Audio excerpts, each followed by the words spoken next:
welcome back to the broadcast with Jordan Brooks, Armstrong Williams. Thank you so much for joining us. Let's go to Jeff in Ohio. Hello, Jeff, and thank you for calling. How you doing, Jeff?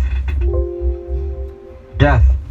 What are you talking about, Jack in Ohio? Oh, Jack. It's How okay. you doing, Yeah, Jack? yeah. Good, Jack. Yes, okay. I'm probably calling in on the wrong show because it was more or less a tax show, but I'm a 25-year Army veteran, and my concern is in time in Vietnam and different places.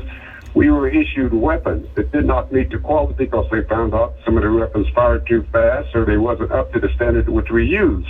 My concern at that time, if this instrument was paid for and we had to destroy them because they didn't want other people using them, but those people were paid and they was not reimbursed for that time.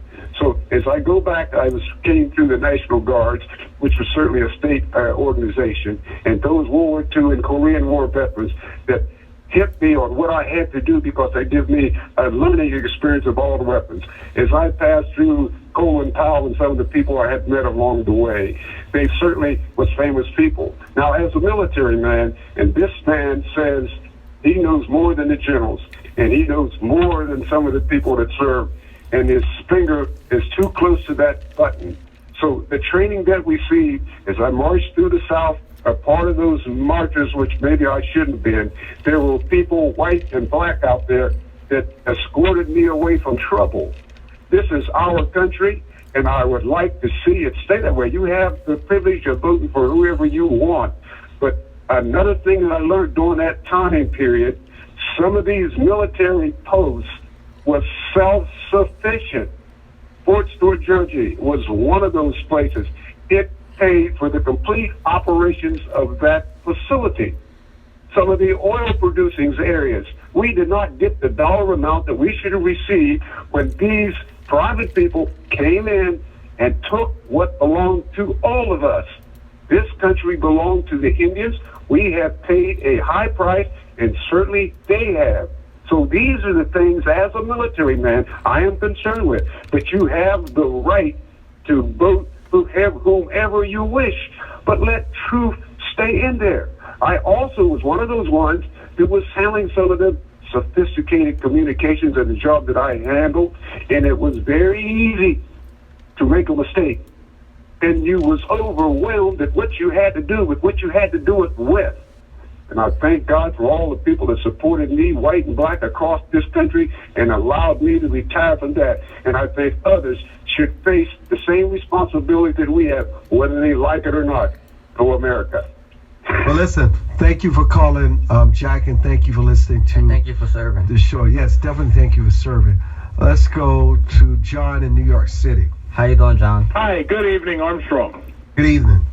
You know what? It's a real shame that George Carlin quote that you used about the rich paying none of the taxes, it went right over the guy's head. And you know what? I repeat that quote to a lot of people because the sad thing is it's absolutely true. The problem is Listen, you know what? I think it did go right. I don't think he got. I don't think he No. got it. He didn't. Well, I will say this. You kind of screwed up the punchline a little bit, but I'll say it like this. The problem is a lot of people do not understand the difference between income taxes and capital gains taxes. Now, as far as Donald Trump goes, anytime you point the finger at somebody, there's always going to be three pointed back at you. The problem is they don't want to punish people for investing. So if they raise taxes on people who make mostly capital gains taxes, what happens is they're going to invest less. So what they try to do, just like if you have a Scottrade account just like I do, if you invest and you lose money, they tell you to report your losses and you can write off a certain amount of your losses. Now, here you got somebody who supposedly loses a lot, but he ends up getting to write off a lot. But my problem is this. The attacks that they're making on him, he's a businessman. He employs people. Hillary employs no one. Hillary employs no one. Bernie Sanders employs no one. These people don't understand what it means to run a business. So if you go to Atlantic City and you see his casino and you were here when Sandy happened and all of these businesses went under real quick, you'd understand how easy it is for a business to end up going bankrupt. So me personally, you know, everybody is looking for whatever they can to attack him on. And meanwhile, they're pointing the fingers at him. Nobody's looking back at Hillary. She employs nobody. She has no business experience. And this country, is going deeper and deeper and deeper into debt. Now, I'm a black businessman. I have a ride service here, like Uber in New York City. And I understand what it means to employ people. I have to worry about health care and everything. And I'm sick and tired of the double standard in the media. And I'm voting for Trump no matter what. And it's sad because this is the only choice you have. I personally would like somebody with governing experience. But the bottom line is people do not understand taxation. They don't run businesses. They don't understand business. They leave nothing to their children but debt. They don't understand inheritance. They don't understand inheritance tax. All they're looking for is their next welfare check. And she's talking about 65% on inheritance tax, which is crazy. I'm sorry? She's talking about 65% on inheritance tax, which is absolutely insane. Yes, and you know what? It's not fair. But see, the problem is you're dealing with jealous people who are angry at anybody who looks rich or has more than they do, and they're trying to figure out ways to take it from them. So what do? They want more government, which means more taxation, but the rich are able to figure out ways to get away from the taxation. The middle class is the one that gets hit. The rich, like you think about these CEOs, Steve Jobs, you think about Elon Musk, these people will take $1 salary so that they never have to pay real taxes. Now, has anybody attacked Elon Musk? Has anybody attacked Steve Jobs? No, they don't. Half of them don't even understand how the taxes work, number one, because most of them live below the federal minimum poverty level, so they don't even pay taxes. And then you've got these people who are just jealous and angry and hateful and racist, and they see a white businessman. You have to understand, Hollywood has been drilling it into our minds through movies and television to hate the very visage of a white corporate CEO businessman. And everybody's angry at these bankers. Well, they weren't angry at them when they were filing for these home loans they couldn't afford, and when they were filing for their car loans they couldn't afford. So when they were running out and buying all these used BMWs and Mercedes, they were really happy to see these people then. But right now that they have less and they're deep in debt, now they're angry. John, what was the question you asked in the beginning, the difference between capital gains and what? Well, no, I know the difference between capital gains taxes and income taxes. The thing about it is rich people who have a lot of money aren't spending their money because their money can continue to gain capital gains. So to raise capital gains means that you would take away the incentive for them to save money. Right now, we have no incentive to save money because we have less than 0% income tax. And you know what? I'm sorry, not income tax. We have less than 0% on our money in the bank. And you know what's so funny? They're so busy attacking Trump on his taxes, nobody's talking about what he said about the Federal Reserve having 0% interest rates, causing us to see nothing but bubbles. Student loan bubbles. Yeah, that's true. Used car loan bubbles. We've got bubbles in everything. The housing market's a bubble. Let me tell you this, and this is, you can quote me. If Trump wins, the Federal Reserve is going to raise they're going to raise the interest rates. And when they raise interest rates, the government's going to end up in recession, and the market is going to crash because the bubble is going to burst, and they're going to blame him for it. They need to keep these interest rates at 0% so that they can keep pretending that this economy is moving when it's not. And they keep talking about how great Obama's job record is.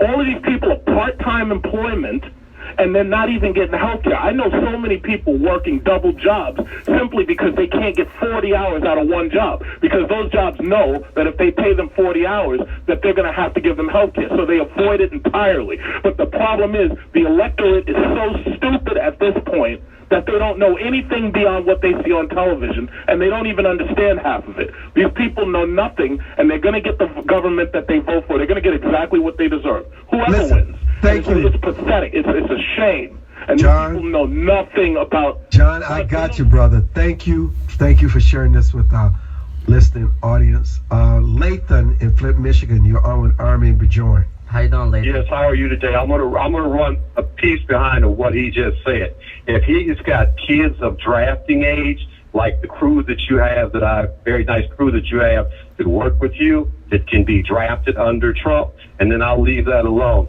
Now, under USDA rule development, an individual can buy a house through the federal government with 0 down at 1% interest rate, and all they need is a 500 credit score.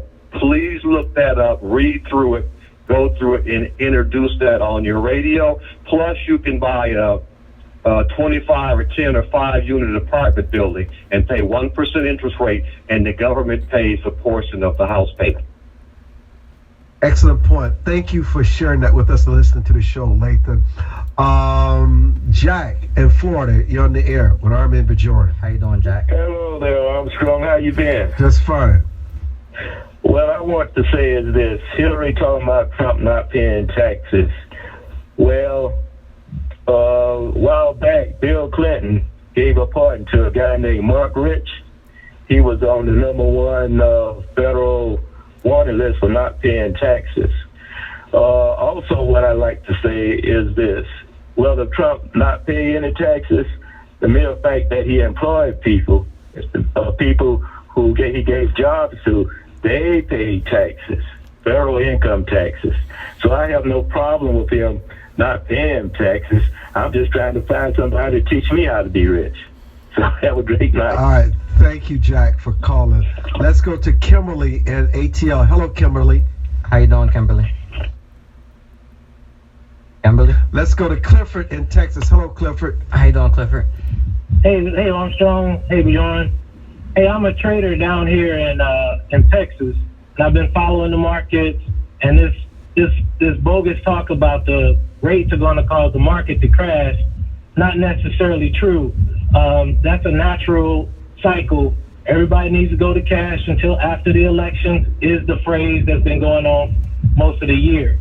So when it happens, it's just going to be a natural occurrence. It's not going to be because of necessarily the Feds raising the rates.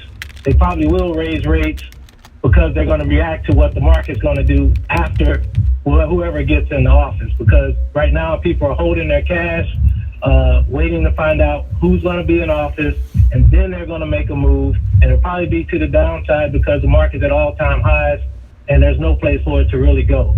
But Trump is not a businessman to be respected. Armstrong, you're a businessman to be respected, because Trump has hurt people all the places that he's gone. And, to say you're just going to vote for him just because you don't want Hillary, that's not a good reason. No one ever even argues why to vote for Trump. They always say they're not voting for Hillary.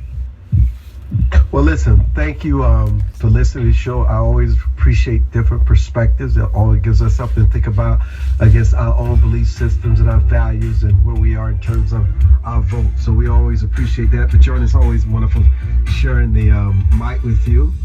I want to thank Linda DeMarlon for joining us, President of Tax Masters, and also want to thank Kelsey. And Diamond and Silk, too. Doing a good job on the board. Good night, everybody. Good night, everybody.